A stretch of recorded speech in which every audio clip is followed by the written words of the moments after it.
Hindi JRF master class की तरफ से आप सभी को ढेर सारी शुभकामनाएं। मैं विकास कुमार यादव।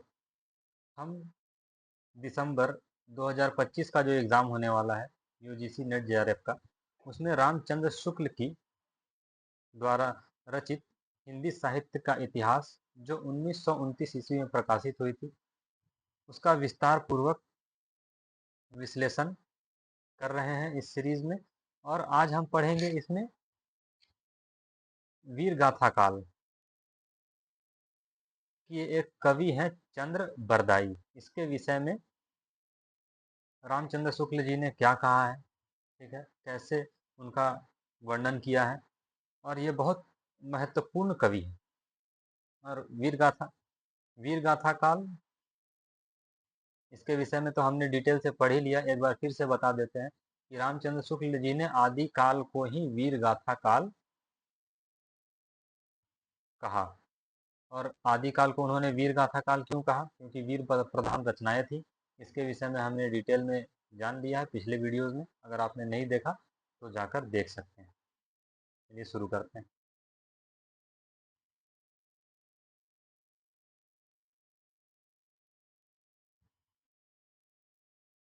रामचंद्र शुक्ल जी की सबसे बड़ी खासियत है कि वो पहले कोई भी कवि हो, कोई भी रचना हो, उसके बारे में बताते हैं। जैसे कवि है चंद्र बरदाई, तो इनके बारे में इन्होंने बताया है डिटेल में। उसके बाद इसकी आलोचना भी, आलोचना कहने का मतलब कि इसके समर्थन में जो तर्क है वो भी बताते हैं, और इसके विरुद्ध, ठीक है, जो तर्क है वो भी अपने ग्रंथ में बताए हैं। इसीलिए रामचंद्र शुक्ल का जो हिंदी साहित्य का इतिहास है वो महत्वपूर्ण हो जाता है, वो वैज्ञानिक दृष्टिकोण रखता है, क्योंकि वो दोनों को समान ही महत्व देते हैं, तर्क पक्ष और विपक्ष दोनों को। जैसे कि ये चंद्रबरदाई है, तो चंद्रबरदाई कवि ने पृथ्वीराज रासो नामक ग्रंथ की रचना की थी।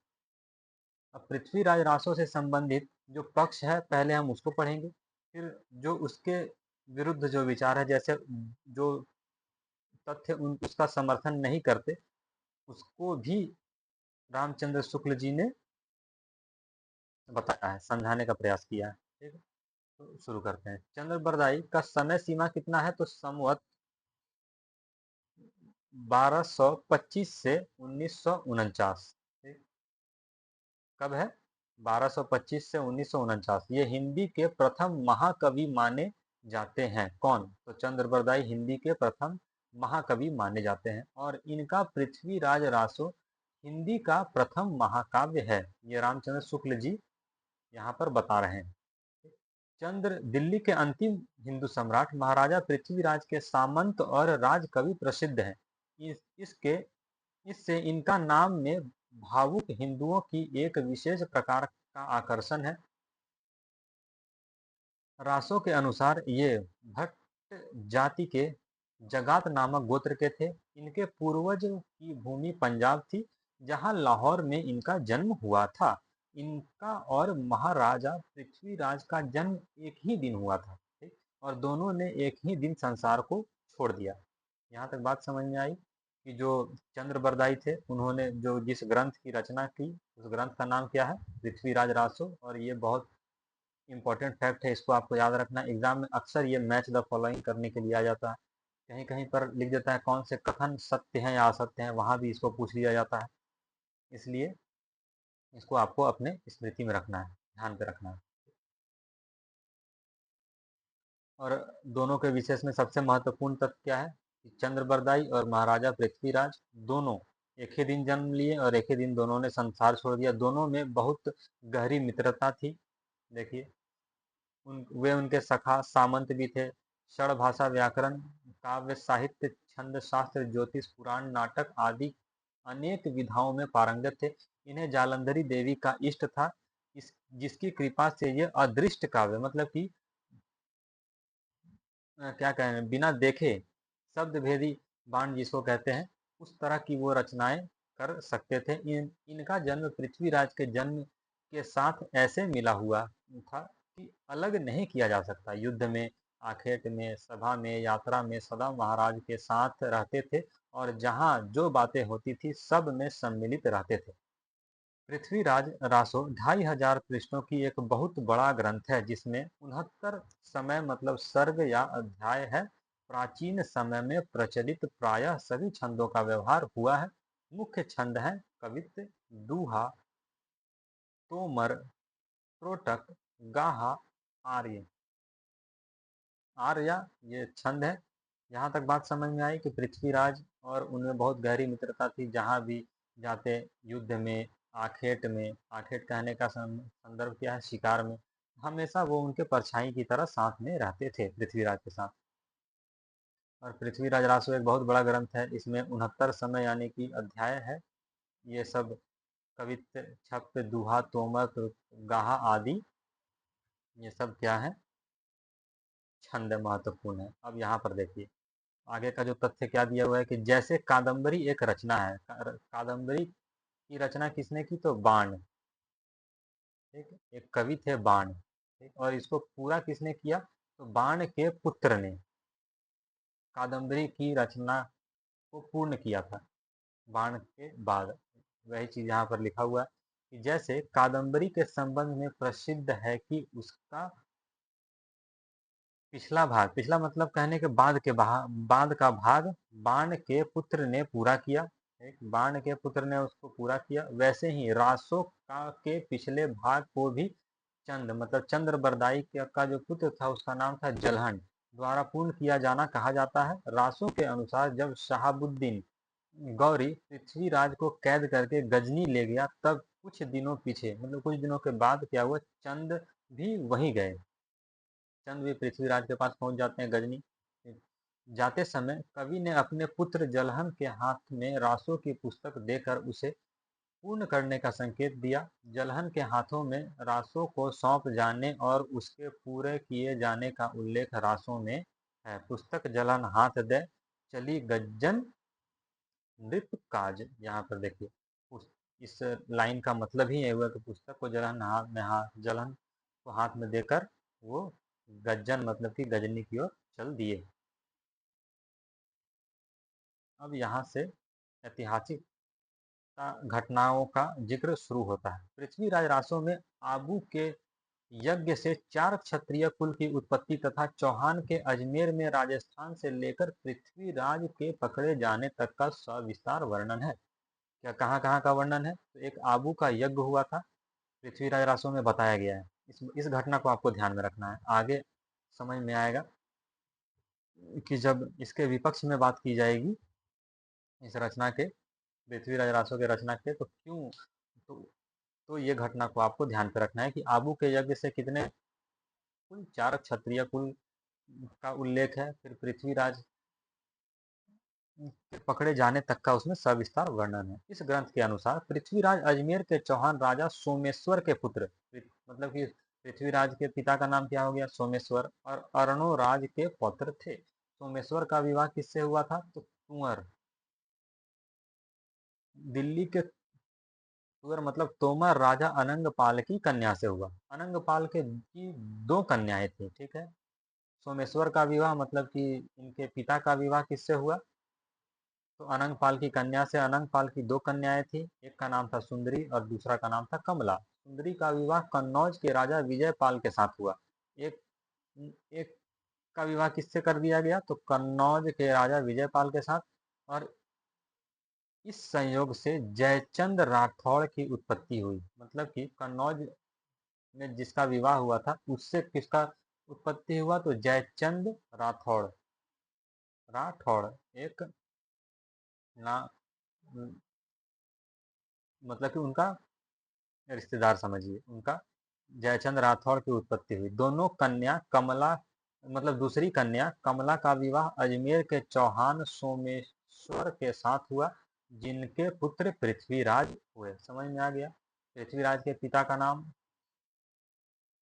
सोमेश्वर, सोमेश्वर का विवाह किससे हुआ, अनंगपाल की कन्या से। और अनंगपाल की 2 पुत्री थी, एक का नाम था सुंदरी, उससे एक का विवाह हुआ कन्नौज में, उससे एक पुत्र का हुआ जिसका नाम था जयचंद्र राठौड़। और दूसरी कन्या का कमला का विवाह हुआ अजमेर के चौहान सोमेश्वर के साथ, जिनका पुत्र हुए पृथ्वी राज। यहाँ तक बात समझ में आई। अब आगे चलते हैं। ये थोड़ा इतिहास है, इसको थोड़ा सा हल्का बारीकी से समझने का प्रयास करेंगे। अनंगपाल ने अपने नाती पृथ्वीराज को गोद ले लिया। जो अनंगपाल थे वो क्या किए, पृथ्वीराज को गोद ले लिए। अब गोद ले लिए तो क्या हुआ, जिससे अजमेर और दिल्ली का राज एक हो गया। जयचंद को यह बात अच्छी नहीं लगी। जयचंद को छोड़ दिया गया तो जयचंद अब गुस्सा हो गया भाई। जयचंद को यह बात अच्छी नहीं लगी। उसने एक दिन राजसूय यज्ञ करके सब राजाओं को यज्ञ के भिन्न भिन्न कार्य करने के लिए निमंत्रित किया। जयचंद क्या करता है, एक यज्ञ का आयोजन करता है, बहुत बहुत राजा को निमंत्रण देता है, सबको अलग अलग कार्य करने के लिए बोलता है। और इस यज्ञ के साथ ही अपनी कन्या संयोगिता, उसकी कन्या का नाम क्या था, संयोगिता का स्वयंवर रचा। राजसूय यज्ञ में सब राजा आए पर पृथ्वीराज नहीं आए। इस पर जयचंद ने चिढ़कर पृथ्वीराज की एक स्वर्ण मूर्ति द्वारपाल के रूप में द्वार पर रखवा दी। अब पृथ्वीराज नहीं आए तो जयचंद भड़क गया, क्यों नहीं आए। तो वो क्या करता है कि पृथ्वीराज की एक स्वर्ण मूर्ति बनाता है, सोने की मूर्ति, और द्वारपाल के रूप में बाहर में रखवा देता है। संयोगिता का अनुराग पहले से पृथ्वीराज पर था, अतः जब वह जयमाल कर लेकर रंग भूमि में आई तब उसने पृथ्वीराज की मूर्ति को ही माला पहना दिया। ये देखो, जो संयोगिता थी वो पृथ्वीराज को पहले से चाहती होगी, तो वो क्या, अनुराग उसके प्रति था, उसका लगाव था उनसे, तो वो क्या करती है कि पृथ्वीराज का मूर्ति को ही माला पहना देती है। इस पर जयचंद ने उसे घर से निकालकर गंगा किनारे के महल में भेज दिया। इधर पृथ्वीराज के सामंतों ने आकर यज्ञ विध्वंस किया। फिर पृथ्वीराज ने चुपचाप आकर संयोगिता से गंधर्व विवाह कर लिया और अंत में वे उसे हर ले गए। ठीक है। रास्ते में जयचंद की सेना ने बहुत युद्ध लड़ा। ठीक है। मतलब कि रास्ते में जयचंद की सेना से बहुत सारा युद्ध हुआ, पर संयोगिता को लेकर पृथ्वीराज कुशलता पूर्वक दिल्ली पहुंच गए। वहां भोग विलास में उनका समय बीतने लगा और राज्य रक्षा का ध्यान न रह गया। अब इस मौका का फायदा कौन उठाता है, तो शहाबुद्दीन। यहाँ पर अब आगे देखते हैं कि बल का बहुत कुछ खास तो जयचंद से, अब मान लीजिए जयचंद से वो लड़ रहे हैं पृथ्वीराज, तो क्या होगा कि पृथ्वीराज का सैनिक मारे जाएंगे, बहुत सारी धन और क्या बोलते हैं, सामग्री जिसको बल कहते हैं उसका भी हास होगा। ठीक है। बहुत चीज़ों का लॉस हो जाता है। वह चीज़ यहाँ पर बताया गया है कि जयचंद से तो लड़ते लड़ते उनका बहुत कुछ हास हो तो गया था, और राजाओं के साथ लड़ते लड़ते बहुत कुछ हास हो गया था। ठीक। बड़े सामंत मारे जा चुके थे। इस अच्छा अवसर देख शहाबुद्दीन चढ़ आया। शहाबुद्दीन को ये मौका मिल जाता है कि पृथ्वीराज अभी कमजोर है, उस पर आक्रमण कर दे, पर हार गया। शहाबुद्दीन हार जाता है और पकड़ा गया। पृथ्वीराज ने उसे छोड़ दिया। वह बार बार चढ़ाई करता रहा और अंत में पृथ्वीराज पकड़ कर गजनी भेज दिए गए। वो एक बार तो शहाबुद्दीन हार जाता है, लेकिन पृथ्वीराज उनको उस शहाबुद्दीन को छोड़ दिए। अब लेकिन शहाबुद्दीन क्या करता है कि बार बार आक्रमण करता रहता है, और एक दिन वो पृथ्वीराज को हरा देता है, उसको पकड़ कर लेकर गजनी चला जाता है। कुछ काल पीछे कवि चंद भी गजनी पहुंचे। एक दिन चंद के इशारे पर पृथ्वीराज ने शब्द भेदी बाण द्वारा शहाबुद्दीन को मारा और फिर दोनों एक दूसरे को मारकर मर गए। यहाँ पर यह घटना का जिक्र है कि सब दोनों के आंख पर पट्टी बंधी थी। चंद ने एक दोहा कहा और पृथ्वीराज ने शब्द भेदी बाण शहाबुद्दीन के सीने में मारा था। शहाबुद्दीन पृथ्वीराज के वैर का कारण यह लिखा है कि शहाबुद्दीन और पृथ्वीराज के बीच में क्या दुश्मनी थी भाई। यहाँ तक तो बात हो रहा था कि जयचंद और पृथ्वीराज आपस में लड़ रहे थे, बीच में शहाबुद्दीन कहाँ से आ गया। तो शहाबुद्दीन का इसलिए आया क्योंकि ये भी एक स्त्री का ही चक्कर था। वहाँ भी एक वही था, यहाँ भी। अब देखिए, शहाबुद्दीन पृथ्वीराज का वैर का कारण यह लिखा गया, क्या लिखा गया है कि शहाबुद्दीन अपने यहाँ की एक सुंदरी पर आसक्त था, जो एक दूसरे पठान सरदार हुसैन शाह को चाहती थी। शहाबुद्दीन एक लड़की को चाहता था, लेकिन वो लड़की दूसरे को चाहती थी, उसका नाम था हुसैन शाह। जब ये दोनों शहाबुद्दीन से तंग हो गए, शहाबुद्दीन से परेशान हो गए वो लोग दोनों, तो वो हार कर पृथ्वीराज के पास गए। अब शहाबुद्दीन पृथ्वीराज को कहला भेजता है कि उन दोनों को अपने यहाँ से निकाल दो। पर पृथ्वीराज ने उत्तर दिया कि शरणागत की रक्षा करना क्षत्रियों का धर्म है, अतः इन दोनों की हम बराबर रक्षा करेंगे।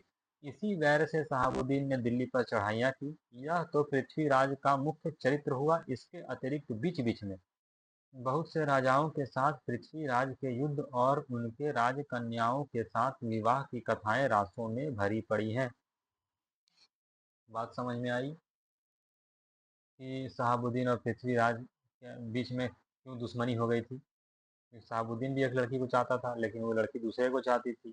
वो लोग भाग के पृथ्वीराज के पास आ गए। पृथ्वीराज ने उनको वापस करने से मना कर दिया कि हम भाई उसका रक्षा करेंगे, वो मेरे पास आए हैं। इसीलिए वो युद्ध करने के लिए आमादा था शहाबुद्दीन। इस घटना का जिक्र है। अब देखिए, यहाँ तक तो हो गया। यहाँ तक हमने जो देखा, ये पृथ्वीराज रासो के साथ समर्थन में जो तर्क था। अब उसके विपक्ष में जो तर्क दिए गए हैं, उसके विषय में हम यहाँ पर चर्चा करेंगे।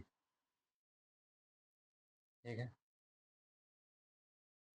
क्या है तो ऊपर लिखे वृतांत और रासों में दिए गए संवतों का ऐतिहासिक तथ्यों के साथ बिल्कुल मेल न खाना।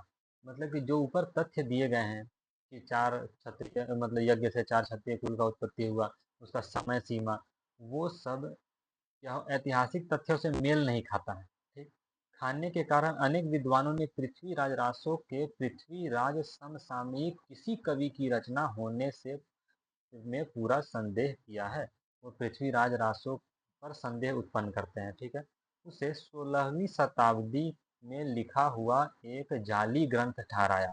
तो वो एक जाली ग्रंथ है, 16वीं शताब्दी में लिखा गया है, वो उस समय नहीं लिखा गया था। रासो में चंगेज, तैमूर आदि के पीछे के नाम आने से यह संदेह पुष्ट होता है। क्यों क्यों पुष्टि होती है? क्योंकि उसमें चंगेज और तैमूर के पीछे के नाम है।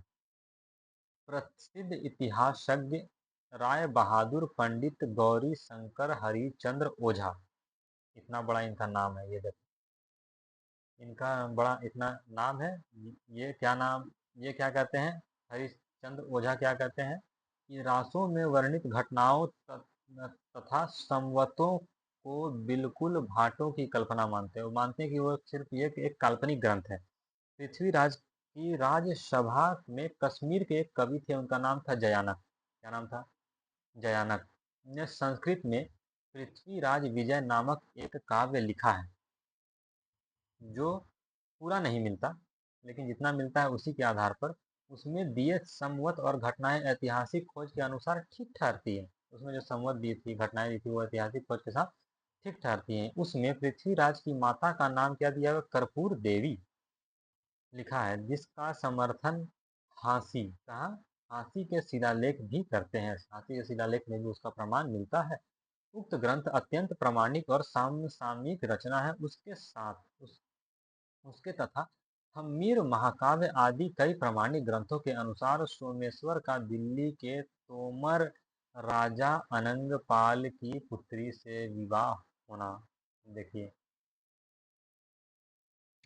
पृथ्वीराज और नाना की गोद पृथ्वीराज को अपने नाना की गोद जाना। राणा समर सिंह का पृथ्वीराज की का समकालीन होना और उनके पक्ष में लड़ना, संयोगिता हरण इत्यादि बातें असंगत सिद्ध होती हैं।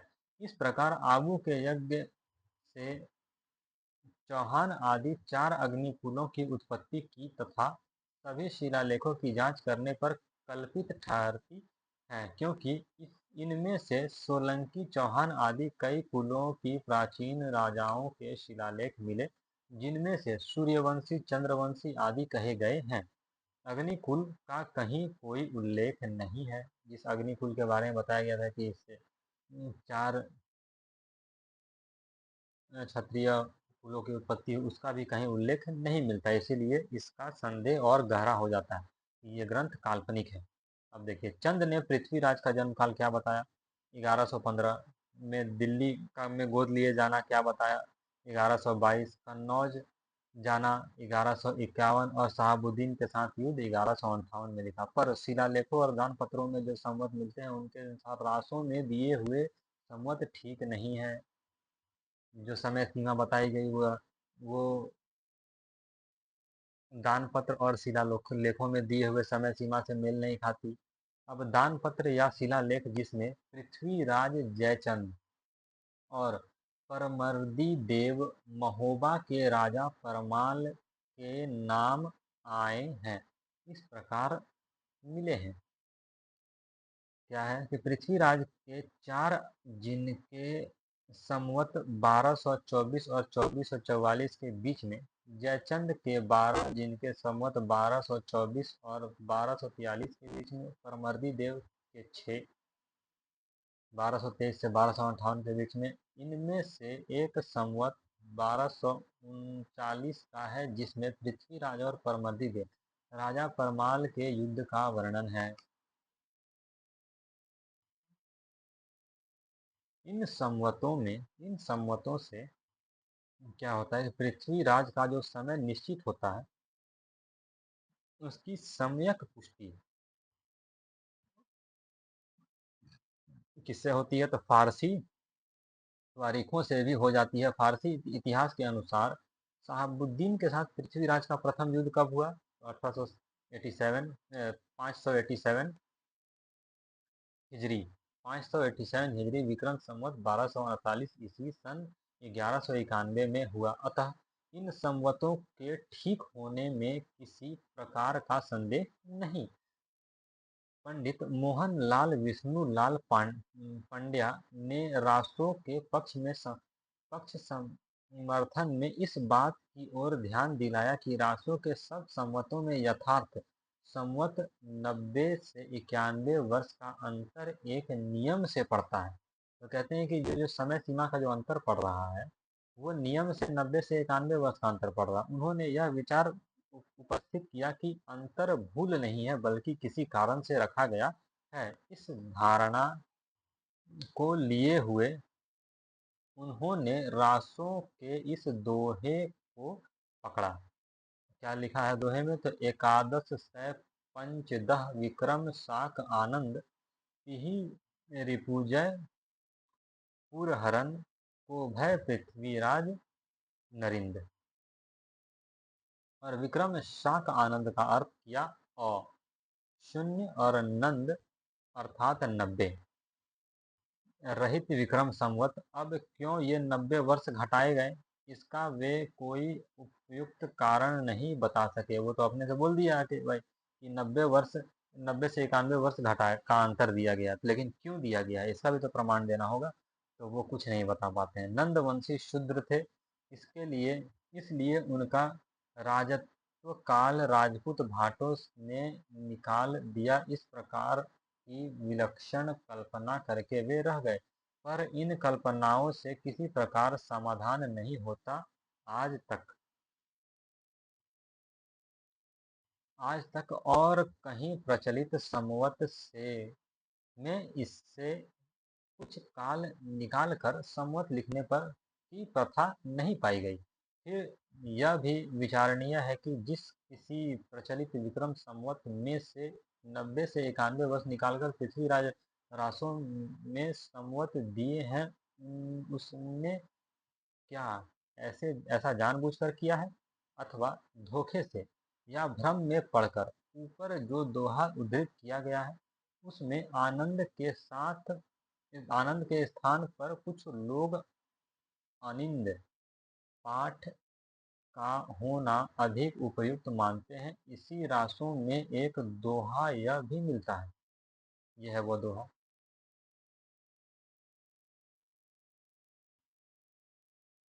इसमें भी नौ के गुप्त कारण इसमें भी नौ के गुप्त करने का अर्थ निकाला गया है, पर कितने में से 9 कम करने से यह तीसरा शाक बनता है यह नहीं कहा है। दूसरी बात यह कि गुणगुप्त ब्राह्मण का नाम गुणगुप्त प्रतीत होता है। यहाँ तक बात समझ में आई। अब आगे चलते हैं। बात संवत की ही नहीं है। इतिहास विरुद्ध कल्पित घटनाएं जो भरी पड़ी हैं उनके लिए क्या कहा जा सकता है? देखिए, जो ये कह रहे थे कि जो उनकी संवत जो दिया हुआ है, जो काल समय सीमा दी हुई है, वह मेल नहीं खा रही है ऐतिहासिक तथ्यों से, शिलालेखों से। जो प्रमाणिक ग्रंथ है उसके आधार पर पृथ्वीराज रासो में जो समय सीमा दी गई है वह मेल नहीं खा रही, मैच नहीं कर रही है। उसके विषय में यहाँ तक तर्क दिया हुआ। ये बोल रहे हैं कि ठीक है, एक बात मान लेते हैं कि संवत मेल नहीं हो रहा, लेकिन जो इतिहास विरुद्ध घटना, जो इतिहास के विरुद्ध काल्पनिक घटनाएं भरी पड़ी हैं, उसका क्या करेंगे? तो ये यहाँ पर बताते हैं, माना कि रासो इतिहास नहीं है, वो मान लेते हैं कि रासो कोई इतिहास ग्रंथ नहीं है, एक काव्य ग्रंथ है। पर काव्य ग्रंथ में सत्य घटनाओं में बिना किसी प्रयोजन कोई उलट फेर नहीं किया जाता। जो काव्य ग्रंथ लिखते हैं उसमें जो सच्ची घटनाएं होती हैं उसमें बिना किसी कारण कोई उलट फेर नहीं किया जा सकता। ठीक। जयानक का पृथ्वीराज विजय भी तो काव्य ग्रंथ ही है। फिर उसमें क्यों घटनाएं और नाम ठीक ठीक हैं? इस संबंध में इसके अतिरिक्त और कुछ कहने की जगह नहीं कि यह पूरा ग्रंथ वास्तव में जाली है। देखिए यहाँ पर ये क्या निष्कर्ष निकाल रहे हैं कि इस संबंध में इसके अतिरिक्त और कुछ कहना की जगह नहीं कि पूरा ग्रंथ वास्तव में जाली है। यह हो सकता है कि इसमें इधर उधर कुछ पद चंद के भी बिखरे हों, पर उनका पता लगाना असंभव है। वो कह रहे हैं कि ऐसा हो सकता है कि इस ग्रंथ में कुछ पद, कुछ रचनाएं चंद की भी हों, लेकिन उसका पता लगाना असंभव है कि किसमें कौन सी चंद की है, कौन सी नहीं है। यदि यह ग्रंथ किसी समसामयिक कवि का रचा होता और इसमें कुछ थोड़े से अंश ही पीछे से मिले होते तो कुछ घटनाएं और कुछ संवत तो ठीक होते। वो कह रहे हैं कि अगर यह ग्रंथ उस समय के मतलब समसामयिक मतलब उस समय के कवि के अगर रचे होते तो कुछ थोड़े अंश उसके पीछे मिले होते और कुछ घटनाएं और कुछ संवत भी ठीक होते। ये यहाँ पर ये कह रहे हैं। रहा यह प्रश्न कि पृथ्वीराज की सभा में चंद नाम का कोई कवि था या नहीं। अब एक बात और सवाल उठता है कि पृथ्वीराज की सभा में कोई चंद नाम का कवि था या नहीं। तो पृथ्वीराज विजय के कर्ता जयानक, इसके बारे में हम लोग पढ़े पहले कि ये जम्मू कश्मीर के एक कवि थे। जयानक ने पृथ्वीराज के मुख्य भाट या बंदी राज का नाम पृथ्वी भट्ट लिखा है। चंद का नाम उसमें कहीं नहीं लिया है। पृथ्वीराज विजय के 5वें सर्ग में यह श्लोक आया है। ये श्लोक है। इसमें यमक के द्वारा जिस चंद्र राज कवि का संकेत है, यह राज बहादुर श्रीयुत पंडित गौरी शंकर हरिचंद्र ओझा के अनुसार चंद्रक कवि है, जिसका उल्लेख कश्मीरी कवि क्षेमेंद्र ने भी किया है। इस अवस्था में यही कहा जा सकता है कि चंद्रबरदाई नाम का कोई कवि था, तो वह या तो पृथ्वीराज की सभा में ना रहा होगा या जयानक के कश्मीर लौट जाने पर आया होगा। यहाँ तक बात समझ में आई कि जो चंद नाम का जो कवि है वो जयानक, जो उनके दरबार में थे, जो प्रमाणिक कवि हैं, जयानक जो कश्मीर के थे, उन्होंने जो अपनी रचना की उसमें कहीं भी चंद्र का जिक्र नहीं है। ठीक है। अगर वो इस बात से ये निष्कर्ष पर पहुंचते हैं कि जब जयानक पृथ्वीराज की सभा से जम्मू कश्मीर चल गए होंगे तब शायद हो सके तो चंद बरदाई वहां पर आए होंगे। अधिक संभव यह जान पड़ता है कि पृथ्वीराज के पुत्र गोविंद राज या उनके भाई हरिराज या इन दोनों में से किसी के वंशज के यहाँ चंद नाम का कोई भट्ट कवि रहा हो, जिसने उनके पूर्वज पृथ्वीराज की वीरता आदि के वर्णन में कुछ रचना की हो। पीछे जो बहुत सी कल्पित भट्ट भणत तैयार होता गया है, उन सब को लेकर और चंद की पृथ्वी का समसामयिक मान उसी के नाम पर रासो नाम की वह बड़ी इमारत खड़ी हो गई हो। ये कह रहे हैं कि ऐसा हो सकता है कि पृथ्वीराज के बाद उनका बेटा या किसी भाई के यहाँ पर कोई चंद नाम का कोई कवि रहा हो, वो उनकी वीरता का वर्णन इस प्रकार कर दिया हो। ऐसा ऐसा हो सकता है, वो मानते हैं। तो उसका भाषा की कसौटी पर यदि ग्रंथ को कसते हैं तो और भी निराशा निराश होना पड़ता है कि भाषा की कसौटी पर जब 3 कारण तो हो गया यहाँ पर। एक कारण क्या कि संवत नहीं मिला, एक दूसरा कारण इतिहास विरुद्ध बहुत सी काल्पनिक घटनाएँ हैं, तीसरा कारण चंद नाम का कोई कवि मिलता ही नहीं उनके दरबार में। अब चौथा कारण ये दिया कि भाषा की कसौटी पर यदि ग्रंथ को कसते हैं तो और भी निराश होना पड़ता है, क्योंकि वह बिल्कुल बेठिकाने हैं भाई, उनका कोई ठीक ठिकाना नहीं है। इसमें व्याकरण आदि की कोई व्यवस्था नहीं है। दोहों की और कुछ कवित्व छप्पयों की भाषा तो ठिकाने की है, पर त्रोटक आदि छोटे छंदों में तो कहीं कहीं अनुस्वारांत शब्दों की ऐसी मनमानी भरमार है जैसे कि संस्कृत प्राकृत की नकल की हो। कहीं कहीं तो भाषा अधिक सांचे में ढली सी दिखाई पड़ती है, क्रियाएं नए रूप में मिलती है, पर साथ ही कहीं कहीं भाषा अपने असली प्राचीन ऐतिहासिक रूप में भी पाई जाती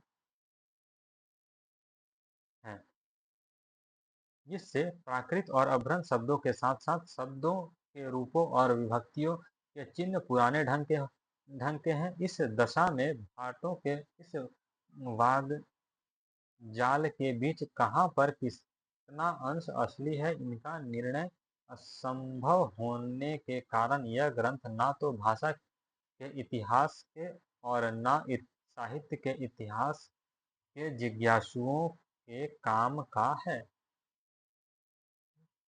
यहाँ तक में तो यही सिद्ध हुआ कि पृथ्वीराज रासो ग्रंथ जो क्या है वो काल्पनिक ग्रंथ है।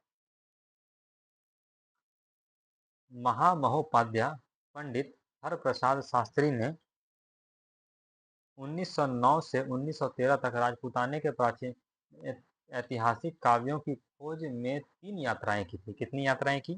3 यात्राएं की। उनका विवरण बंगाल की एशियाटिक सोसाइटी में छपा है। इस विवरण में पृथ्वीराज रासो के विषय में बहुत कुछ लिखा है और कहा गया कि कोई कोई तो चंद के पूर्व पुरुष को मगध से आया हुआ बताते हैं। पृथ्वीराज रासो में लिखा है कि चंद का जन्म लाहौर में हुआ था। कहते हैं कि चंद पृथ्वीराज के पिता सोमेश्वर के समय में राजपूताने में आया और पहले सोमेश्वर का दरबारी और पीछे से पृथ्वीराज का मंत्री सखा और राजकवि हुआ। पृथ्वीराज ने नागौर बसाया था और वहीं बहुत सी भूमि चंद को दी थी। शास्त्री जी का कहना है कि नागौर में अब तक चंद के वंशज रहते हैं। इसी वंश के वातावरण प्रतिनिधि नानूराम भाट से शास्त्री जी की भेंट हुई। इसमें उन्हें चंद का वंश वृक्ष प्राप्त हुआ जो इस प्रकार है। क्या है भाई? तो चंद्र बरदाई, गुणचंद,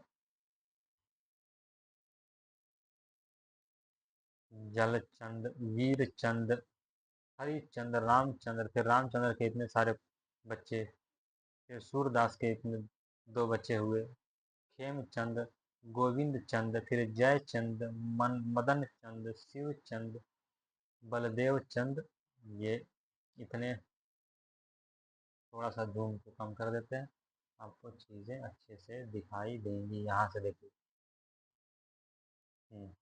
ठीक। ये इनका वंश वृक्ष है। यहाँ से चंद्र बरदाई से ये दिया हुआ है।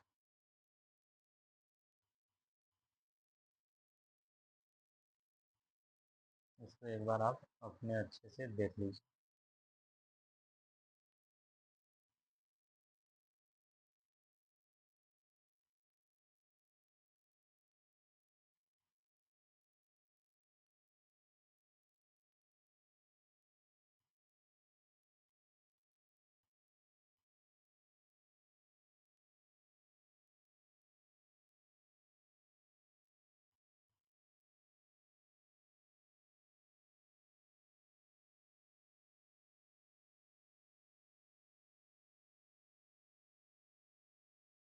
ये वंश वृक्ष उतना कोई मायने नहीं रखा है। लास्ट में याद रखना है नाम, नानू राम जी।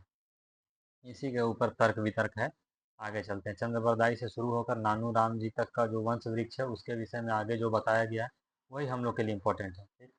नानू राम जी का कहना है कि चंद के 4 लड़के थे, जिनमें से एक मुसलमान हो गया, दूसरा का कुछ पता नहीं, तीसरे के वंश अम्भोर में जा बसे और चौथे का वंश नागौर में चला। ठीक, पृथ्वीराज रासो में चंद के लड़कों का उल्लेख इस प्रकार है।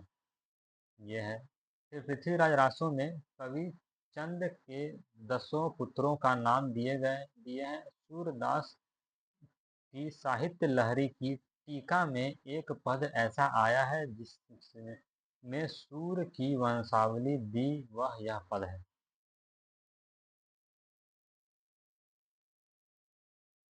दोनों वंशावलियों को मिलाने पर मुख्य भेद यह प्रकट होता है कि नानू राम ने जिनको जलचंद के वंश परंपरा में बताया, उक्त पद में उन्हें गुणचंद की परंपरा में कहा है। बाकी नाम प्रायः मिलते हैं। नानू राम का कहना है कि चंद ने 3 या 4 हजार श्लोक संख्या में अपने काव्य लिखा था। ठीक है, नानू राम का क्या कहना है कि चंद ने अपना कितना में लिखा था, 3 से 4 हजार श्लोक में। उसके पीछे उनके लड़के ने अंतिम 10 समयों को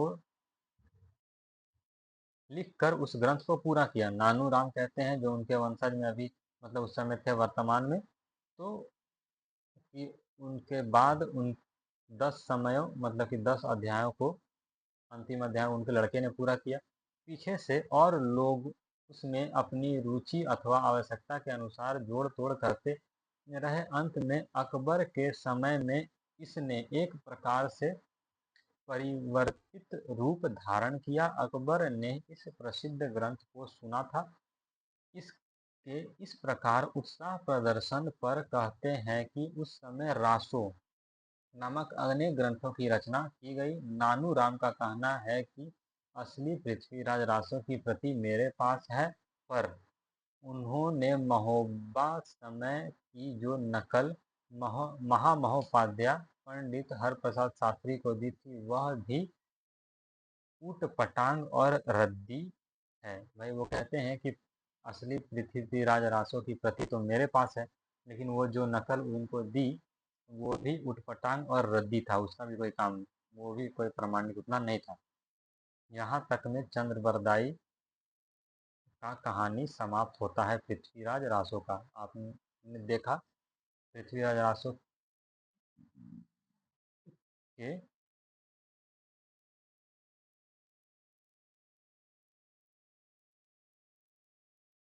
यहाँ तक में चंद्रबरदाई का कहानी समाप्त होता है। चंद्रबरदाई के पक्ष में हमने क्या तर्क देखा कि चंद्रबरदाई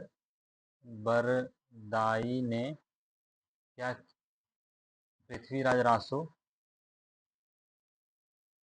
ठीक है, रासो की रचना की।